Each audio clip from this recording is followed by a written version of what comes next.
All right, welcome to the Iron Sharpening Iron Show. I'm your man, Big Jack. This is my man, Walt Talks. This is where we prove we are stronger together, that if each one would reach one, we can all grow and glow. And I am super excited about today's show. Walt, what's going on, man? Big Jack, my man, what's happening, sir? How you doing? Doing well, doing well, doing well. Got a lot of things going on. I mean, I know we missed you last week, so welcome back. Hey, Welcome man, back. yeah, anniversary and all. Well, 30 years of marital bliss. Absolutely. did you say Yes, 30 sir. years? 30 years, man. 30 30 years, years. yeah. Wow, wow, wow. Yeah, man. Yeah. Clearly my So, wife is terrible at making good decisions. She makes bad decisions with extreme confidence, but here we are. You know what I mean? well, Yeah. well, 30 congratulations years. on that. Look, it's funny because two of our guests just celebrated their anniversary this week. I believe it was Monday. I want to say it was Monday. I can't remember the exact day. And Mm, they sent me a picture of the wedding party. And mm. to see myself, and this was had to be 28 years ago. Okay. So yeah, and it's like, wow, I was young and a handsome Slim thing, Trim. right? Yeah. Yeah. So Young I, studly fella, huh? Young I have to stud, share that huh? with you. I have to share that with you. But no, we got Okay. a wonderful show today. We're gonna get in there. But it's some things that was going on. I'm not sure. Some things, you look at social media and Mm-hmm.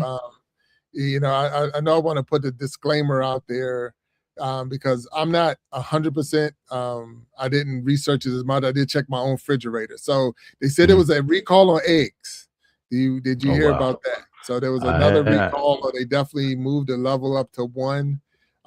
So if you're looking and buying eggs, so I want to see if I can share that photo real quick because it just had a number on it.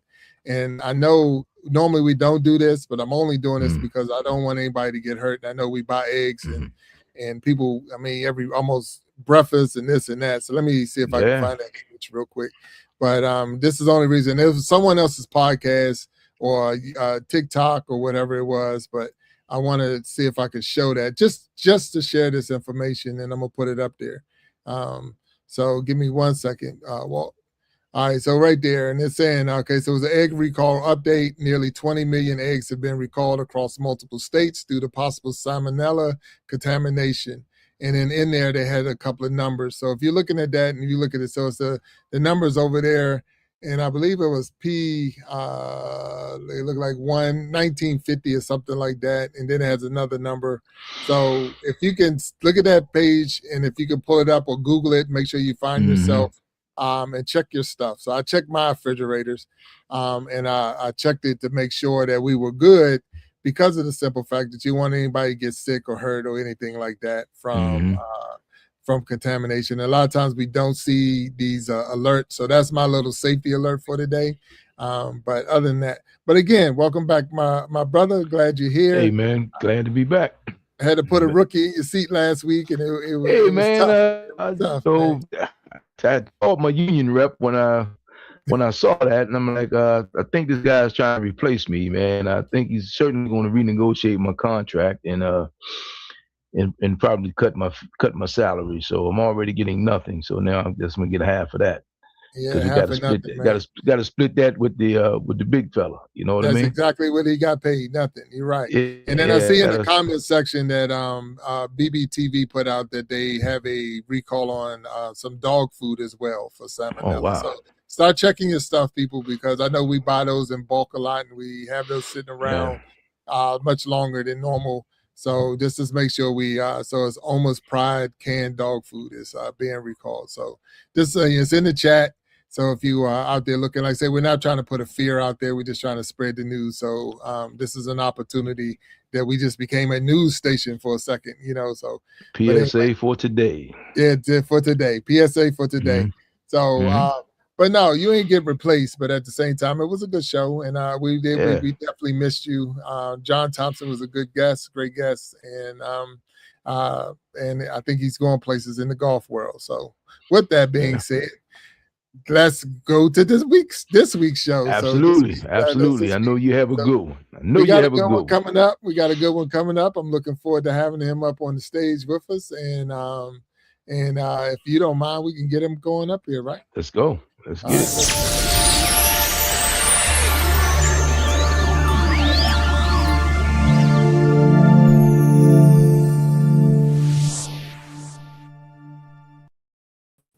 All right, there he is, Jason Harris. How you doing, sir? I'm doing good. That was an impressive opening. I like that. That's pretty cool. Oh, wow. Well, we appreciate it. Welcome to the Iron Sharpening Iron Show. Again, I'm Big Jack StoryTime. A man Walt talks over here. This is where we prove we are stronger together, that if each one would reach one, we can all grow and glow. And this is part of the Iron Sharpening Iron universe. Just want to give you a little bit. And our producers backstage right now and even dropping things in the chat and making sure if anything needs to be put in the chat or whatever. So if you have any information you want us to share, your websites and all like that, we'll definitely share. I want to let you know we are live right now on YouTube. We're live on Facebook. We're live on Twitch. And then we'll be cutting this show up and making shorts and putting it on TikTok and Instagram and things like that. So, but welcome to the Iron Sharpening Iron Show. And it's an honor to be here. I've been excited about being on your show. And so I'm looking forward to this next hour. All right. Well, so if you don't mind, can you tell us a little bit about yourself? Let the people know who you are. I'd be happy to. My name's Jason Harris, and I started a brand new LLC in January of this year called Mourning into Dancing. Not like good morning, but mourning like sorrow.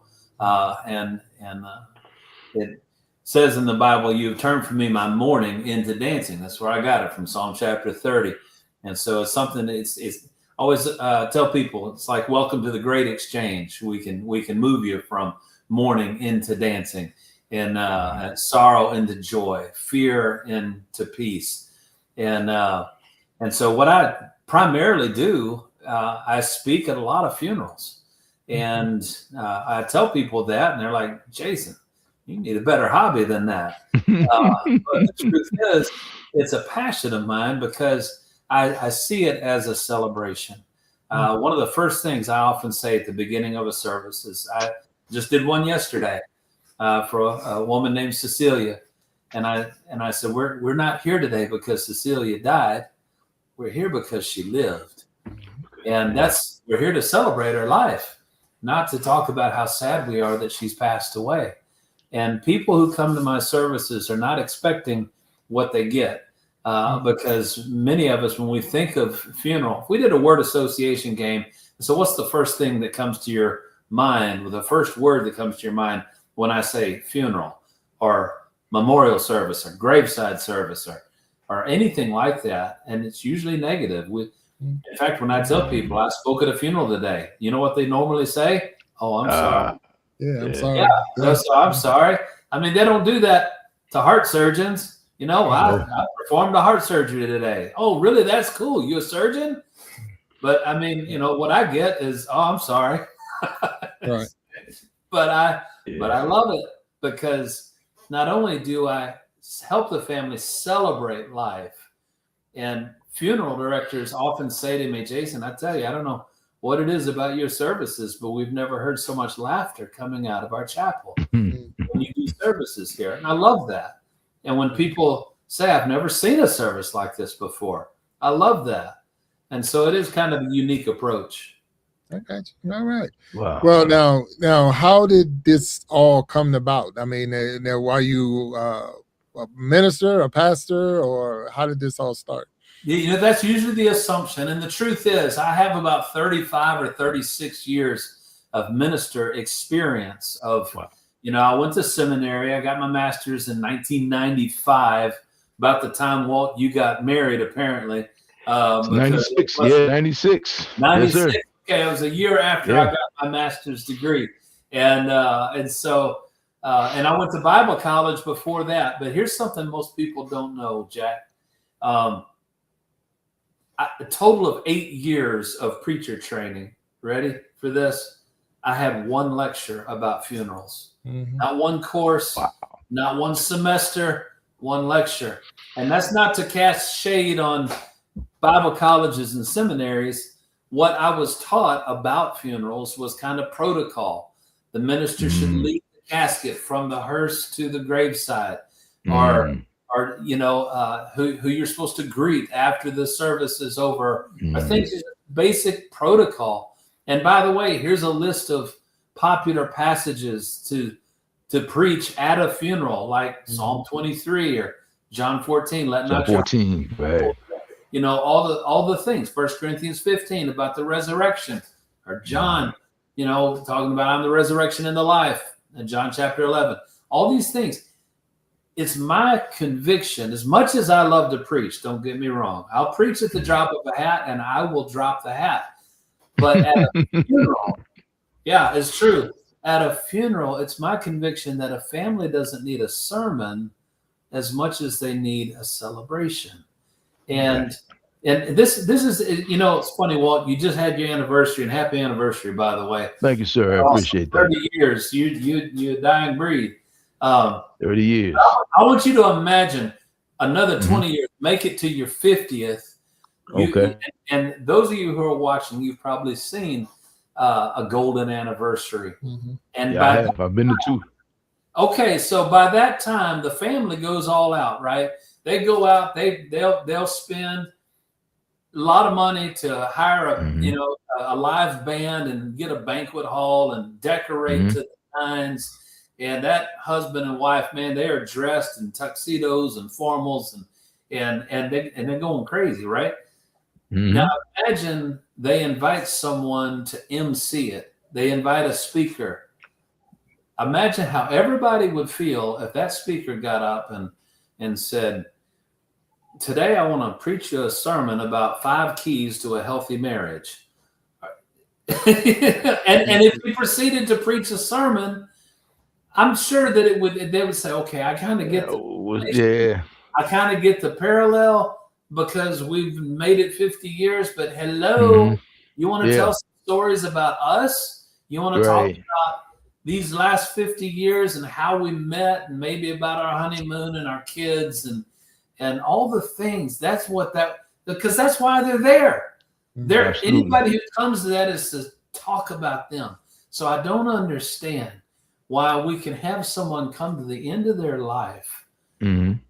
And let me tell you an illustration that I often use, if I may. And I say this at a lot of the funerals that I speak at. I'll say, just to kind of set the tone for today's service, I want you to, who here likes the Olympics? And I'll ask, that's most everybody, because the Olympics are awesome, right? That's these athletes from all around the world competing on a world stage in front of millions, if not billions of people. And have you ever seen an Olympic athlete win gold for his country to just look over at the judges and say, you know what? I don't want to make a fuss. Just put that medal in a box and mail it to me. Here's my address. No one has ever done that. We make a fuss, right? And they take that athlete and they'll put him on the highest of 3 platforms. Yes, sir. And they raise the banner of his country and they play the anthem. And when the camera zooms in on his face, what do you almost always see? Tears. You see tears. And that athlete isn't sad. Right. He's not sad because his race is over. He's looking at everybody in the stands, especially the ones who believed in him and who were supporting him, and they're watching him, and they're all saying, man, look what you did. Look what you accomplished. Look at the lives you're inspiring. And so I'll use that illustration, and then I'll motion down toward the casket or the urn or the photograph there at that funeral. And I'll say, don't you understand that today this is his platform? You are the banner. You are the anthem. And today there's going to be tears, but it's going to be because we're saying, look what you did. Right. So that's what a funeral should be. It should be a celebration, and a celebration of a lifetime. Quite literally, you're celebrating the entire life. That's why I'm passionate about what I do. Yeah, no, and then you hit on some really good points, and I appreciate what you're sharing. The thing, I guess, like I say, because even in seminary, they don't teach it. They don't teach that, in Bible college, really, that celebration. So you had to go, to me, in my mind, I'm thinking you had to be at a bad one to say, I'm gonna do it like this if I ever had Right. to get one. So did you have some bad ones that say, man, I'm never gonna do it that way. I need to do it this way. If I cast my memory all the way back to when I was a kid, and the very first funeral I went to, I remember being a little creeped out because there's a dead person up there, right? I'd never seen with my own eyes a dead body. I was a child. Oh, wow. And Right. so you walk in and things begin making their markers in your mind, right? And so I hear organ music playing with that high tremolo, the and you hear recorded voices of the singing, what we used to call canned music. Of course, remember, this is like 50 years ago, just about. And everybody dressed in black, and everybody just almost whispering, and I wasn't supposed to make any kind of noise. And I was glad they had peppermint candies in the lobby, that sort of thing. But it was, it was very traditional. And anyone watching can also, you can picture in your mind, a preacher getting up and saying, "We are gathered here today to," and already you're thinking, why is he talking like that? I mean, what is he, lurch? And now I don't want to broad stroke, brush this in saying that all preachers do bad funerals. My father's a preacher. My father's been preaching for 65 years, and he's 83 years old. And just yesterday, he led the life celebration of his own brother. I couldn't even be there because I was speaking at another service. But I went to his house early yesterday morning, and I visited with them. My father does a great funeral, and partly inspired me in some of the things that I do. But there are a great many traditional funerals that it's just the preacher reads an obituary that was handed to him. It's even called the clergy record. Yes. Handed to him 10 minutes before the service starts. He stumbles through the names, mispronounces a few names, and then you never hear your loved one's name again. They'll start talking about heaven for the next 20 minutes. And I'm a fan. I'm planning on going. I think there's a place for that. But I think that a funeral service should be a celebration of their life. And that's but there's so many things, guys, that not only is the service traditional, one of the reasons that I'm so passionate about what I do, I take the opportunity a lot of times to try to educate the people who come to the funeral about things to avoid saying, because who here has had a class in high school about what to say to someone who's grieving? Nobody. And so what we get are all just the platitudes and the things that we've picked up here and there. And I can promise you, if the first two words out of your mouth are "at least," you need to shut up and don't even finish that statement. That's a great point. That is and that's very common. Yes, very common. At least he's in a better place. At least she isn't suffering anymore. At least God won't give you more than you can handle. And you just kind of want to punch them in the throat when they say things like that. There are better alternatives. Wow. And they mean well. And they definitely mean well. They do. They absolutely mean well. I'm teaching a seminar tomorrow in Fort Worth, a free lunch. And it's to help people understand what to say, and what not to say, and how can I better support people who are grieving. But it's also just for grief support for people who have lost a loved one. Because the truth is, we need help. We absolutely need help. Everybody has the idea, well, not everybody, most people, when they lose a loved one, even if it's a completely unexpected loss, we just kind of think, well, surely I'll get over this. Hopefully I'm going to reach a point where I get over this. And the thing is, we don't get over it. There's a couple of things that I say about grief, but I'll wait if you have another question for me. No. So one did come up in the chat. So, and we didn't cross that path yet because you mentioned Fort Worth. So where are you located? And so they're saying Fort Worth, and I'm sure for anyone that's Fort Worth, Texas. So I just moved to Arlington about 2.5 months ago, almost exactly 2.5 months ago, 1st of June. I was living down closer to Austin, between Austin and Waco. But I'm back up in the Dallas-Fort Worth area now. Arlington, of course, is where AT&T Stadium is and where the Rangers play and all that. So I'm right in the hub of all the activity of Dallas and Fort Worth. And I'm excited to be here because, I mean, there's a lot of funeral homes in this area. I know that's not why you moved to a highly populated metroplex area, but the more funeral homes that can use my services for families that either don't want a traditional service or they want someone who, is really going to celebrate the life of their loved one. And there's a few funeral homes that actually already know about me and have started using me. But that's where I'm located. It was a long answer to say I'm located in the Dallas-Fort Worth area. Yeah, and you're good. Yeah, that was perfect. So let me, I want to share that since you said you're going to be keynote speaker. So I just want to put that up there real quick. So for anybody who might be able to see, at least see it when it come up on the screen. So it says free lunch seminar. So is that it?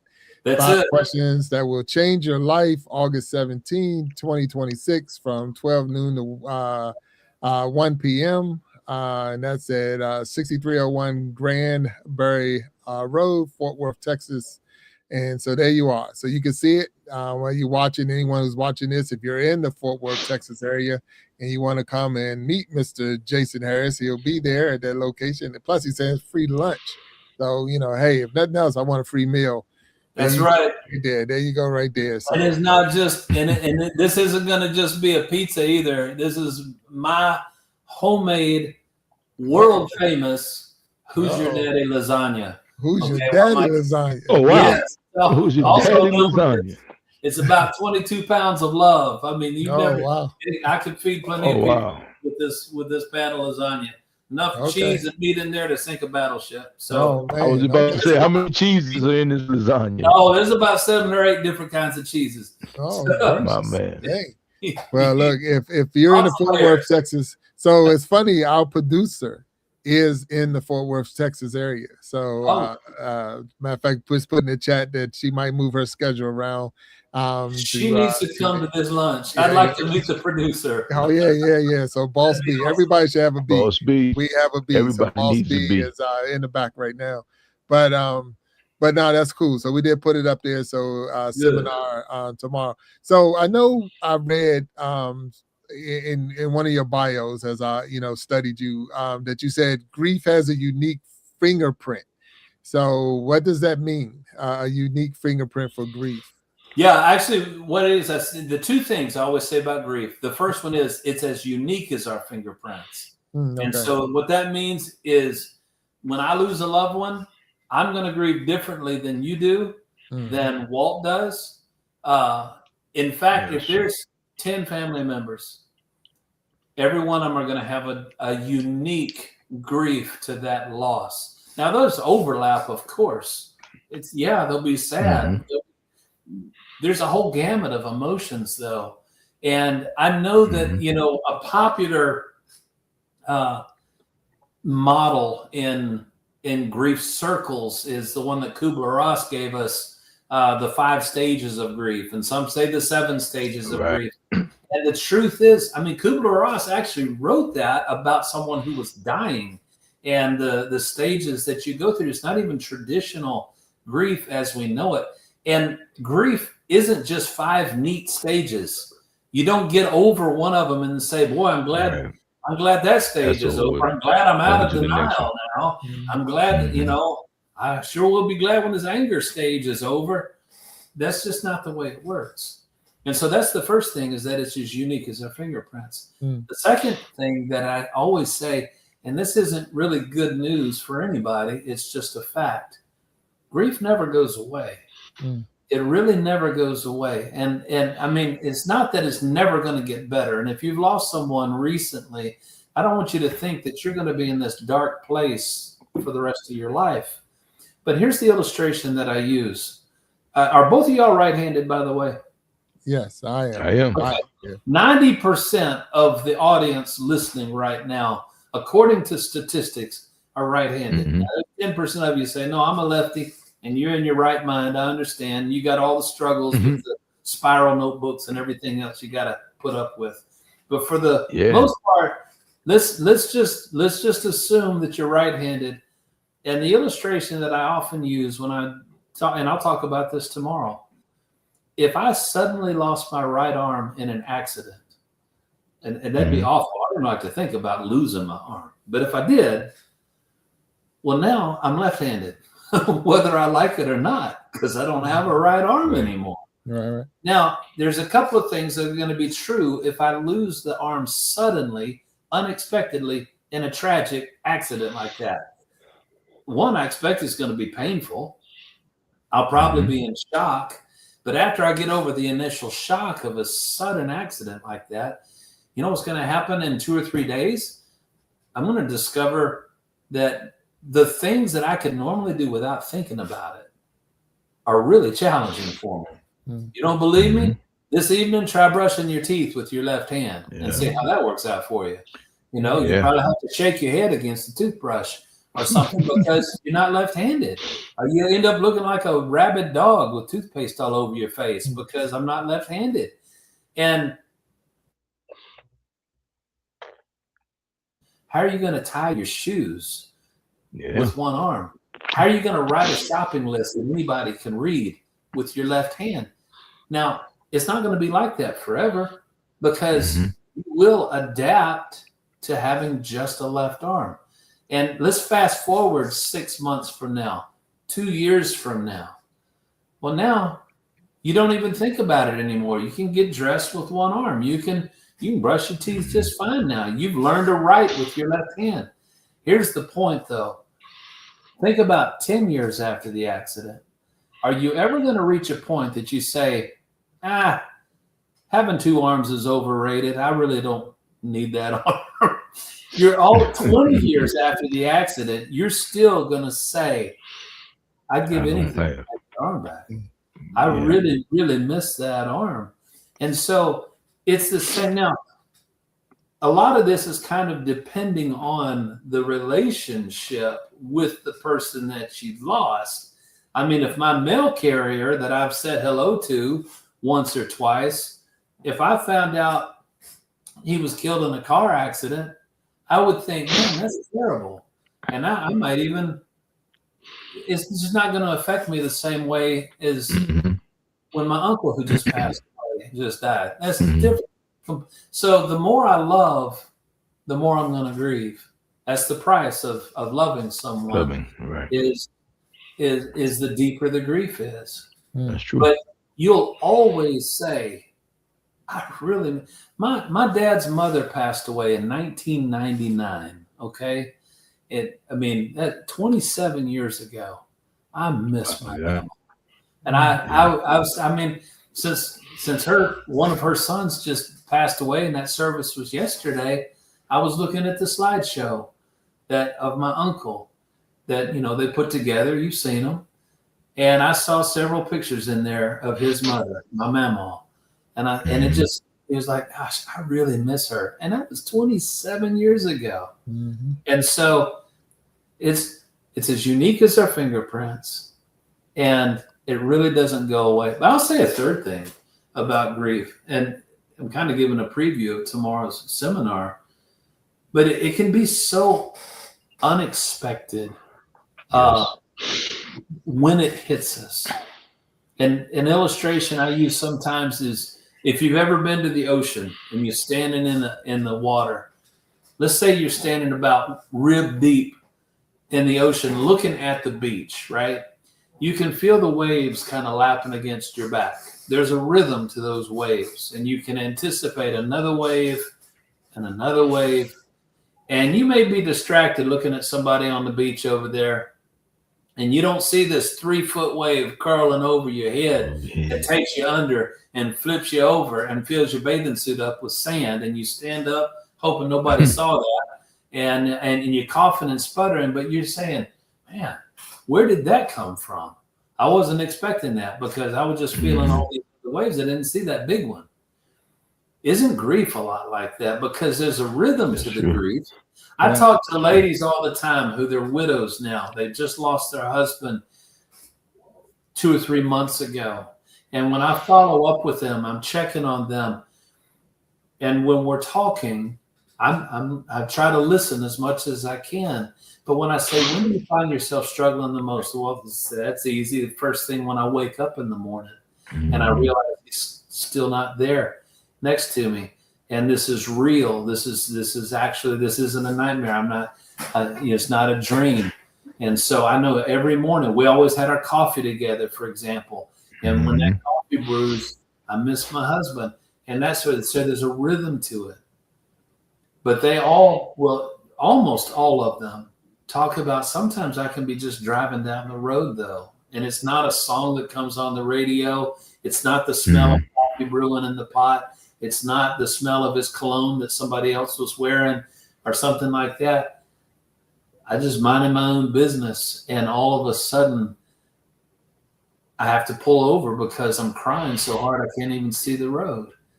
And it's like that. Or I just washing dishes. I'm just minding my own business, and it hits me out of nowhere. So grief can be very, very unpredictable. Unpredictable, yeah. Now, and a big thing too, and things you notice, and we'll see that a lot of times some people don't have the time to grieve yet, because they're still trying to prepare, trying to, put funeral arrangements together and this and that, and get, the big change, because that person is now no longer there to do certain things, that they find themselves I don't have time to grieve. And then comes the breakdown, then comes the, and they feel guilty because I don't feel sad yet, or I don't feel upset yet. Or like you say, they might have that mindset. They might have the mindset of, I'm celebrating life and y'all are expecting me to be crying. Like, you don't act like somebody. It's like, you don't know. So it's like, let me grieve the way I'm gonna grieve. Like you're saying, let me grieve my way. And then when I'm there, I miss that person.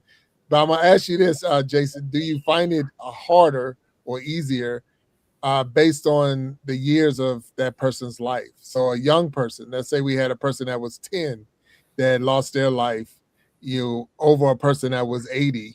Do you find it different in your approach as far as delivering that message? Oh, it's a great question. And 100%, the hardest funerals for me to speak at are children, the unexpected deaths. It's kind of a toss-up between children and suicide. Suicide is suicide's a different kind of grief. And if you're listening to this and you've had a loved one take their life, something that's really at the forefront of that grief is the anger. And then you feel guilty for being angry, but then you're also wrestling with your own guilt, because it's like, maybe what if I would have answered that text, or what if I would have reached out to him, or what if, and it's called a circle of regret. It's a circle of regret. Get out of it. And it's this, if only. That's very common with grieving anyway, but it's really exacerbated when someone takes their life and they're a teenager or a child who's getting bullied at school, or even a senior adult. It's not uncommon for, I can't handle this pain anymore. I can't handle this diagnosis I just got, or whatever. And so suicide services are difficult because you kind of have an elephant in the room, so to speak. Same thing with drug overdose or alcoholism or various things like that. Even murder victims, those are difficult. But to steer back to what you were saying, it's a very, very difficult service when a child. Now, I can segue into the 5 questions, because the 5 questions can still bring a lot of comfort and even laughter. But I'll tell you, one of the hardest chapters in my book to write, it wasn't in the original manuscript, because I was kind of hiding from it. And without going into the whole story, I can just tell you the title of that chapter is, I Just Want to Know Why. I hear it all the time. And especially when a child dies or when a young person dies. And I mean, I just spoke at a service in Arkansas in December of a young man. I have a child his age, he's 34 years old, and had just opened his own law firm. And everything was great. And that's, you know, to me, that's still a child, because I mean, I'm 57 now. And so, you know, it's the unexpected deaths, and we want to just scream at the air sometimes. Why? And the truth of the matter is, and this is very difficult to even talk about, but really when we ask that question, we're not really expecting the answer as much as we're saying, I object. You know, this wasn't my choice. This certainly wasn't what I wanted to happen. You know, because I've gently pushed back before. Imagine if God himself, whatever belief you may have, but if God himself could speak into this room in an audible voice, like Charlton Heston and the 10 Commandments or something, you know, out of a burning bush, and say, I'm going to tell you exactly why I took your husband, your child, your son, your baby, or whatever. And he says, in my sovereignty and my wisdom and my plan, this is exactly why. How are you going to answer that? What are you going to say? Are you going to say, well, okay, well, now I know. Now I know the answer. Thanks. I'm good. Because even if I knew the answer to that question, it's still going to be sad. I'm still going to be angry. I'm still going to be upset. Knowing the answer is not going to make anything better. But yeah, so that was a lot of words for. Oh no! It can be a lot harder in some cases. And just like you said, the juxtaposition is when I'm speaking at the celebration of someone who lived 97 years. And it's like they lived a full life, but I mean, we're still sad. Oh yeah. But it is, you know, those are definitely easier and sometimes almost more fun to do. But just because of what I've developed as just kind of the structure, if you will, of my celebrations, young or old, usually produces a lot of laughter through the tears. And one thing that I always say is laughter through tears is a very healing emotion. And so it's a good thing. It's a good thing when we're crying and laughing. All right. Go ahead, Walt. I see you got a question for him. Oh, no. You know, like many people, I've been to a few funerals, and I've driven a limo part-time. So I've worked at a few funerals and driven the family. Has it been, well, for my experience has been, well, two things. One, the one thing that we all will have to experience, many people are never prepared for. I mean, the one certainty in life, even before taxes, is death, right? The greatest cause of death is life. Is that how that goes, right? The greatest cause of death is life. I mean, that's it. Yeah. So, you know, what I've found is the people who are not ready to die, for lack of, not excited about dying, but understand that they are out of here at some point, which I'm one of those people. Those, it seems to me, the people who live best lives. I mean, when I say best lives, I mean make the most out of the lives that they have, the moments that they have. Because let's be clear about this, we don't control anything, right? And right. I've had a few friends who have died, who have had terminal diseases, and each one of them has told me that I didn't start to live until they told me I was going to die. And that is a humbling thing, man. That is like when someone tells you, like, man, I didn't start to live until they told me I was going to die. And it's kind of like the old adage, you know, if you knew you only had so many days left to live, what would you do? Right. And if you weren't doing it, then that's what you need to do, because nobody knows. The only difference between us and someone who's been diagnosed with a terminal illness is they have an idea of a time frame, but we could be gone before them. Yet Yeah. we, the living, so to speak, we still don't make the best of it. And then when you see people who have made peace with it, you know, if you get to go through the transition, and you know, people make peace with it, and the folks who have done all they can do for that person seem to have the most peace at the funeral. The folks jumping in the casket seem to be the people who didn't do for that person what they should have done. That's a And good point. that has been my experience. So is that your experience also? Yeah, as a matter of fact, you made me think of a number of things, and that's, you know, one of the things that I'd love to share a little bit about that is unique, and just kind of feeling led to talk a little bit more about why the services that I do get talked about a lot by the people who come. One thing I want to say is that we kind of have our grief support system flipped on its head. And here's what I mean by that. Most of the funeral, yesterday was an exception because the woman who had passed away had died 33 days earlier. Okay. And she had been cremated. And so the service was planned a month later. But most of the funerals that I do, the person may have passed away on Monday and the service is on Thursday or Friday. And so a week hasn't even gone by.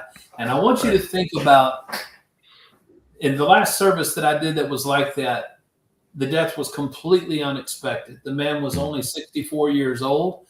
Whoa. That's only 7 years older than me. And 2 years older than me. Yeah, and he had already had a clean bill of health from his doctor, just had a nuclear stress test done. Doctor said, you look like you're in good shape. And that following Monday morning, right in front of his wife, had a massive, just a rupture in his aorta, and he was gone. And when I spoke at that funeral the following Friday, just 5 days later, there were over 400 people at that service. Not a single person in that room would have ever dreamed 1 week earlier that they'd be sitting at his funeral. Right. So everyone's kind of shell-shocked, but imagine his widow and his kids, his adult children and the grandkids, they're all sitting there on those first two rows and they are completely shell-shocked, right? Yeah. Right. Now, so this is one of the things, I've started doing this about 10 years ago. And Big Jack, I told you I had one of these in my drawer. This is a matchbox. And I started making matchboxes. Well, I don't make the matchboxes. I get a 10-pack of these from Walmart for 97 cents. Okay. And then I make some labels that I can cut out. And it's a labor of love. I'm not going to lie to you. For me to make 80 or 90 or 100 of these matches, it'll take a couple of hours. But here's why I do it. And the one that I happen to have in this drawer, because I keep them around the house because it reminds me to keep up with those family members. But this is Ronald Lee Dockery, who passed away last October. Hasn't even been a year, but October the 8th. And that's a picture of him. And his death wasn't expected. He's a little bit older. He was a farmer. And you see on the back of his matchboxes here, I got a Miller Lite, and he loved to hunt. He loved to fish. He was a farmer. He had cows, and there's some of his nicknames there. Bubblehead. I don't remember why they called him that. Granddad, Ronnie, Dad, all of these. But the reason I make these is not just so people can have a souvenir. I get up at the very end of the service and I'll say, on behalf of this family, I want to thank all of y'all for coming today, but I'm going to tell you something you may not realize. They really don't know you're here. And if you're watching this, you identify with this. Isn't that true? That's true. And I'll remind them, said, there's a reason why you signed a book on the way into the chapel today. That's true. They got pages of these. Everybody signs. They sign it, and they might make a little note or something like that. And at a service like I did few weeks ago where there's 400 people. What is that family doing? They're like on autopilot. Thank you for it's a coming. blur. Thank you for being here. Thank you for your support. Thank you for being here. Now, and I'll tell them in a couple of weeks, even though they've told everybody here, thanks for coming here. Mm-hmm. If they ever get that book out and start reading through the names, I can almost promise you they're going to find names and say, oh my gosh, they were here. They came to his service. I haven't seen them in 2 years. I'd love to have seen them. And I said, the truth is you probably hugged their neck and talked to them for 5 minutes. Right now, nothing is getting in. You need to understand that. I said, but in a couple of weeks, this numbness is going to start wearing off. And the first tsunami of grief is going to knock them off their feet. Yeah. And when that happens, they're going to look up and you've gone back to work. Yeah. Then the crowds are gone. Yeah. And so, and life is going to pick back up for everybody else. And nobody intends to abandon this family, but that's how it feels. And so I need you to take one of these matchboxes home with you. Put it in your kitchen junk drawer because I know you got one. In fact, some of you have 3 and you know who you are, and that's okay. It doesn't mean you can have 3 matchboxes. You got to just pick your favorite one and put it in there. And here's why. Throughout this year, this family is going to experience an entire year of firsts. First Father's Day, first Mother's Day, first birthday, your first birthday, Thanksgiving, Christmas. All of these will be the first one. So this service I did yesterday, here it is, August. Mother's Day doesn't come around until next May, but it's going to be the first one without Mom. Yeah. And so, and that's when they need you, not today. And they're glad you're here. Don't get me wrong. It's good that you're here. But if at random times, if you need to light birthday candles or dinner candles or a fire in the fireplace, or if you're lighting a barbecue, or if you're just going for that pair of scissors or a roll of tape or an ink pen in that junk drawer and you roll that out and see him looking up at you, you don't need these to remember him. Who's going to forget him? But reach out to his wife. Reach out to his daughter. Reach out to his son. Reach out to his grandson. And all you're allowed to say, and guys, I say this every time. I say, if you're planning on saying something stupid, you don't get a matchbox. And that gets a laugh. I said, you think I'm kidding.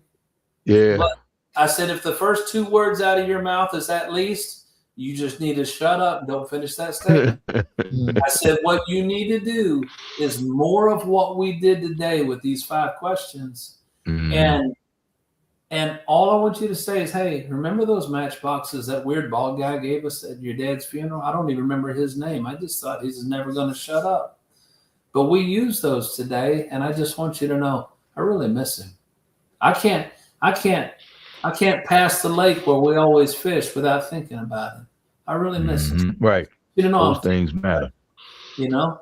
And so, and I tell you, I never get tired of 3 months after a funeral, a family member sending me a text message with a picture of the matchbox saying, somebody sent this to me today and told me they were praying for me or that they were thinking about me.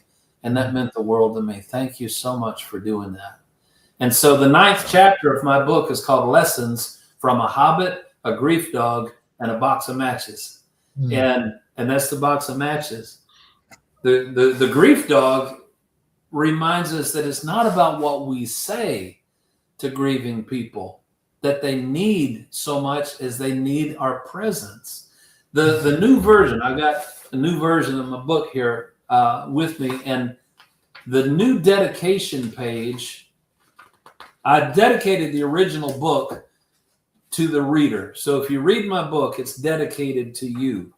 But I have a new dedication. And if you can see that, there's a dog there named Mac.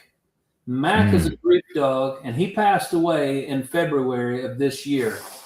It's very sad, but in Mac's short life since 2018, at a funeral home, Williamson Memorial Funeral Home in Franklin, Tennessee, That dog has served over 5,000 families. And what does he do? What Mac would do is when there's a grieving family, now they didn't just spring him on everybody. Some people don't like dogs, and I got to wonder about their soul. But Mac was trained. I mean, they pour thousands of dollars into the training of this dog. And you know what that dog does? First of all, dogs are very intuitive. They know who's grieving, and they'll walk over to that grieving widow or that child or grandchild, and they'll sit down. He'll sit down right at their feet, put his big white fluffy head right in his lap, and he looks up, and you know what he says? And I'll say this at my grief seminars. You know what he says? And man, they get their pens ready like, I want to know what a professional, what's the magic words of the, I said nothing, because he's a dog. And dogs don't I mean, can you imagine if that grief dog looked up and said, well, at least he's not suffering anymore? I mean, the dog doesn't say stupid things like we do. But so he's there to show his presence. Thousands of dollars on a grief dog when he can't say anything. And the reason he's so effective is because everything about his presence says, I'm not going anywhere. Yeah. I'm going to sit right here with you. And I'm just going to let you hurt. Yeah. You can pet me if you want. And so I tell people, this is what I'll say tomorrow when we're eating lasagna, is just be a dog. Learn to be a dog. Now, don't ask people to pet you. That'd be weird. But just be a dog. It's not about at least, or God won't give you more than you can handle. Nobody wants to hear that. Nobody wants to hear any of your platitudes. They don't want to hear your advice. They don't want to say, well, you need to get more rest, or you need to be sure and do this. No. Be a dog and use a matchbox. Use something that reminds you to stay on the journey with the family. Mm-hmm. And I know we haven't even got to the 5 questions yet. No, go ahead.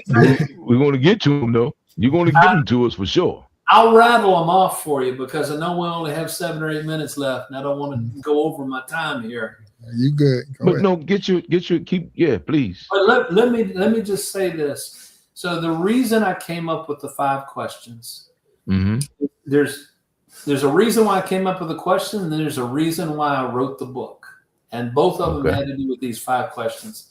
The reason I came up with the 5 questions is suddenly I started being asked to do funerals all the time for people I didn't know. It's one thing. Now, years ago, I was a pastor of a church. And as a pastor, you're the go-to. It's the expectation. Why? Because pastors can marry them and bury them.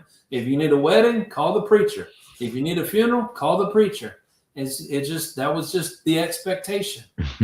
And the preacher has 1 or 2 sugar sticks, funerals that they preach and just change the name. And it's always the same sermon. And that's, I mean, it's kind of what we do. And it's the expectation, but it's always somebody in the church. It's always somebody that, well, we went to your church, so you do the funeral. Well, now when word got around, Jason does a pretty good funeral. And there's a lot of laughter. I mean, funeral directors speaking in the back saying, what's going on in there? It sounds like a comedy club, you know? And so as I started being asked to do more and more funerals, I thought, well, how am I going to celebrate the life of somebody I didn't know? And so if I can ask these 5 questions to as many family members as I can, not only is the service that I'm going to do going to be very personable about that person, about their life, but I use the same questions to interview the crowd, and nobody's expecting that. And so what the questions are, just to rattle them off, is what did you call this person? Because that's the first question, because I don't want just the obituary name. You imagine how I would have felt if somebody would have got up at my grandmother's funeral and talked about Mabel Lee Harris just because that's her name. I'd have said, who? Because I didn't call her by her name. That's my mamaw.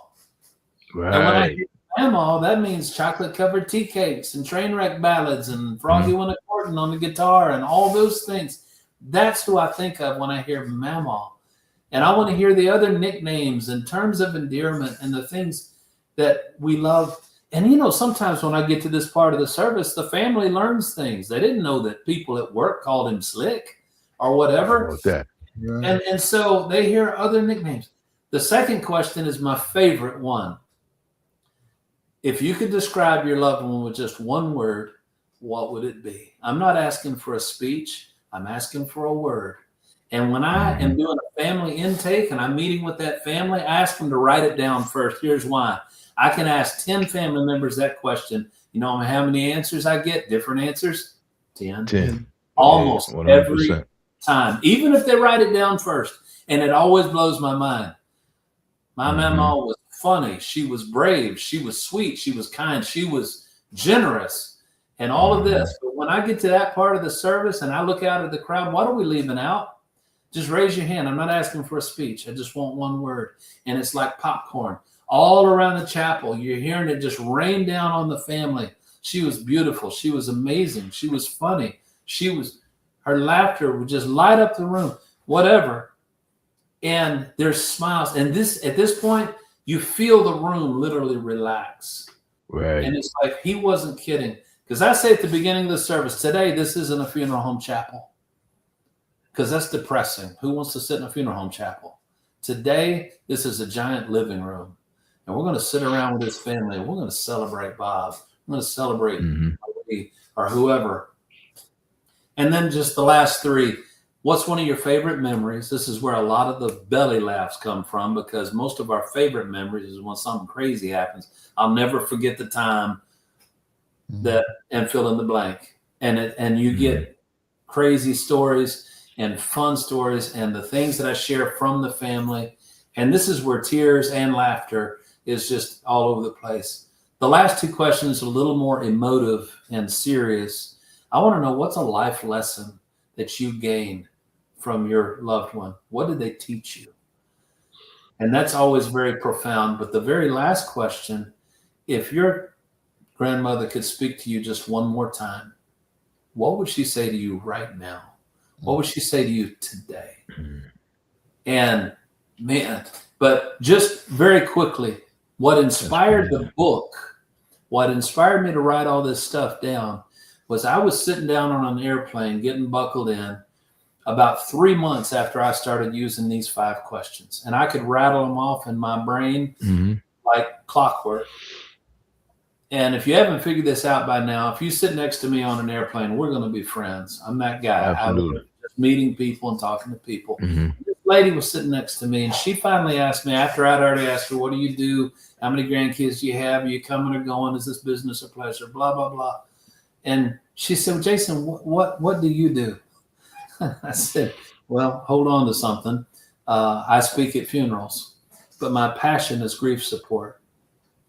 And her expression changed. And she said, my gosh, where were you 2 years ago when my mother passed away? Wow. She said, I really could have used you then. And what naturally fell out of my mouth was, do you mind if I ask you a few questions about your mom? I've never done that before. And it was, and you know what she said? I would love that. Nobody lets me talk about her because they're afraid it's going to make me sad. People want to talk about their loved one. And so I began asking these questions, and this perfect stranger and I began laughing together. And then by that 5th question, we were both crying together. And I got a text message from her. This was 10 years ago. I got a text message from her about 3 hours after we landed. And that text message simply said, you have no idea how much I needed that. And I thought that was so simple. I need to write this stuff down. Yeah. And so that's what kind of gave way to writing about the 5 questions that will change your life. There's 2 other applications to these 5 questions that are in the book. But I tell you, it's not what we say, it's what we let them say, and validate what they're feeling. Listen to them, show up, be present. It's not about you giving them advice. You need to show up and just be there.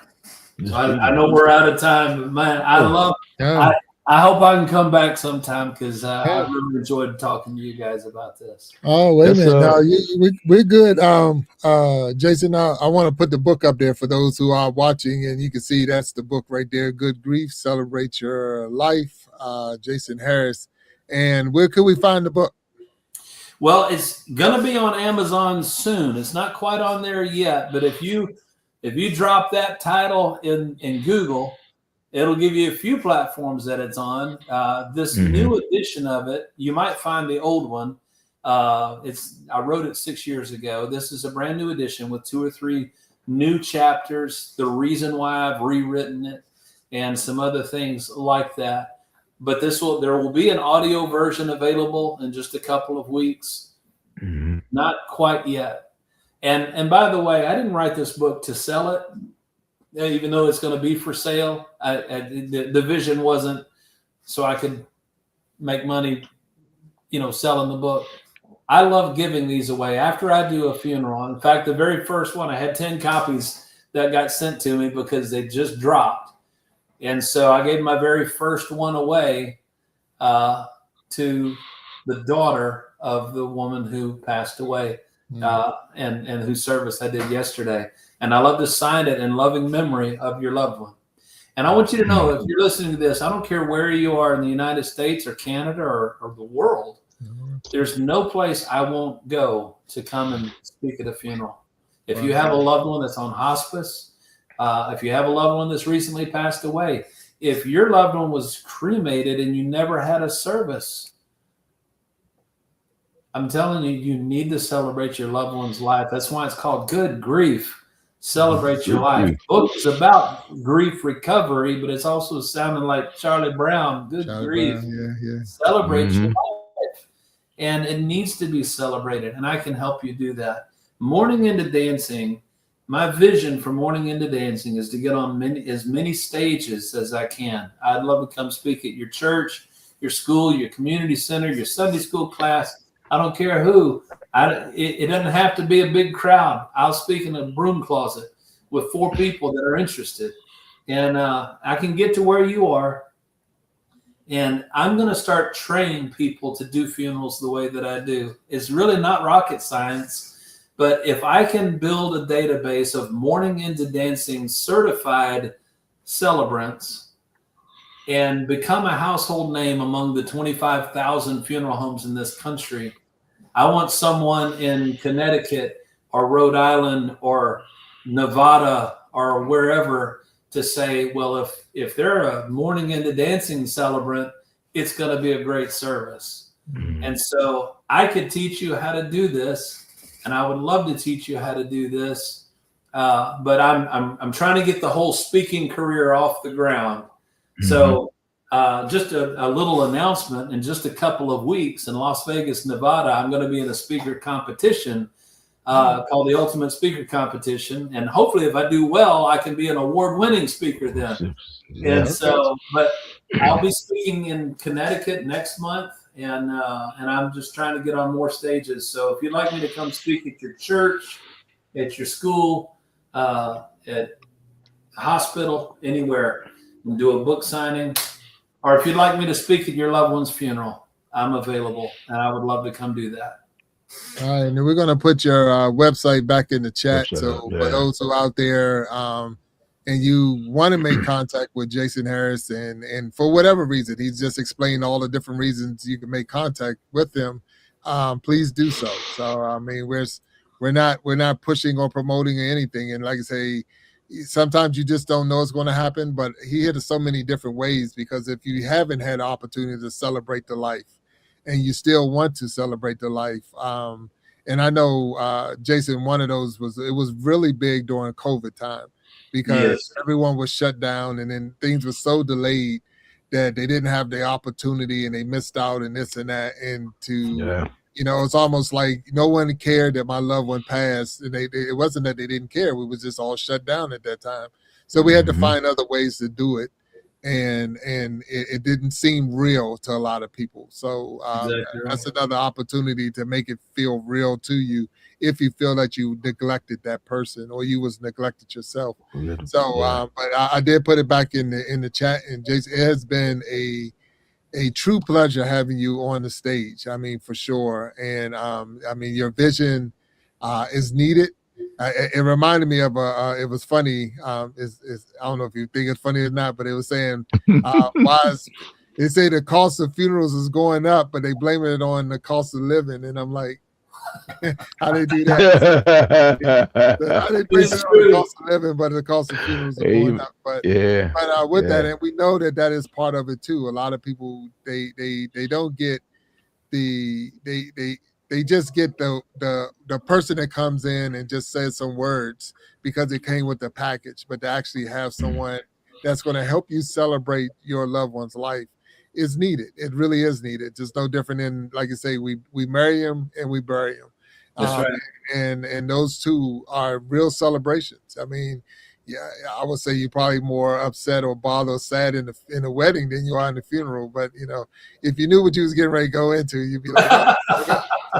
But no, I'm just joking. By the way, I do weddings as well. I've got a wedding coming up in October. I'm very, very excited about. Right. And there's so many more things I would love to talk about. But but one thing that you hit on, if you're in the Dallas-Fort Worth area, what got me into all of this is helping people prearrange their funeral. That may sound morbid to you, but I would ask you two questions. If you're listening to this, the first, have you ever had to make arrangements for a loved one? And if your answer is no, I've never had to do that, you have no idea what it's like. You've got about 100 questions that you've got to answer rapid fire in a funeral director's office on the worst day of your life. If you're the one that has to do that for your mother, your father, your spouse, your child. And the second question I ask is, if your death occurred yesterday, I used to ask it sounded like Billy Graham, if you were to die tonight.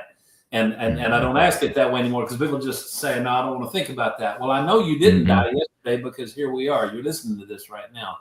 But if your death occurred yesterday, somebody would be at the funeral home today making your arrangements. If you died in a car accident, if you died, 60% of the funerals I speak at, it's an unexpected death. And so you owe it to your family and your loved ones to just take 30 minutes with someone who can help you prearrange, because you can freeze the cost of the services now. If you live another 30 years, just like Big Jack was just saying, those costs keep going up about 7% every year. That means every 10 years, it's about 70% more than it was 10 years ago. But you can freeze the cost and you can pay it out in 3, 5, or 10 years, and it's insured. And so if you're only paying $60 a month for a funeral service, and I step in front of a bus next week, don't do that, by the way. I don't recommend. No, don't do that. But if you are in an accidental death, nobody has to keep paying for it, and it's all covered. And people don't even know you can do that. Less than 17% of the people watching this have prearranged their funeral. So I can hook you up with that too. But I encourage you to do that. And so that's something else. But I love to meet your producer. Tell her she lives in Fort Worth. We'll catch her in a minute because she's gonna meet us backstage. So Jason, we'll ask you to hang over. Don't go anywhere as we close out this show. But Walt, I appreciate you again, my brother. Go ahead. You got something? I know you got something. Go ahead. But no. Just say, man, just wanted to compliment you on your haircut, man. Nice haircut. I love your haircut, man. We can ride the windows down. Nice haircut, man. Absolutely. No, I'll be at the barber tomorrow. I'll be at the barber tomorrow. It won't be your style, but I'll be at the barber tomorrow. Yeah, man. It's just like, man, nice haircut, man. Barbershop days are gone. You got a good conversations, but that's 2 hours of my life that that you never get back, Jack, when you're sitting in the barbershop, man. So make the best of it, bro. I'm gonna rock it out tomorrow. So, but anyway, my man. Jason, it's been a pleasure. everyone out there watching and those who are going to watch, we say we thank you for tuning in to the Iron Sharpening Iron Show, part of the Iron Sharpening Iron universe. We thank Jason Harris for being with us today. A lot of good information. Like I say, it was a movie I watched. I think it was Predator, one of the Predator movies. I think Predator 2. And he said, everybody want to go to heaven. Nobody want dead. Nobody ever want to go to die, but you want to go to heaven. But it is part of life. It just as much as life, there's going to be death. And we know that's the one thing that we will have. And sometimes you got to be prepared for it. And the more you are prepared, I don't say it's ever going to be easy. Like you say, grief is going to be hard and it's going to have some moments and it's not going to go away. But you'll learn to celebrate that life and not so much mourn the life. And so good grief. Thank you. And I want you to go out and buy that book. And we're going to be talking with Jason Harris later, because we'll get him back on this stage because I know it's a lot. We barely scratched the surface, so we got so much more to talk about. But until next time, we're going to ask you to continue to tune into the Iron Sharpening Iron universe, continue to hang out with us on all the different shows and all the different content creators that fall under the universe umbrella. Until then, have a safe week. We'll talk to you later. Peace. Stay back, Jason, please. Thank you.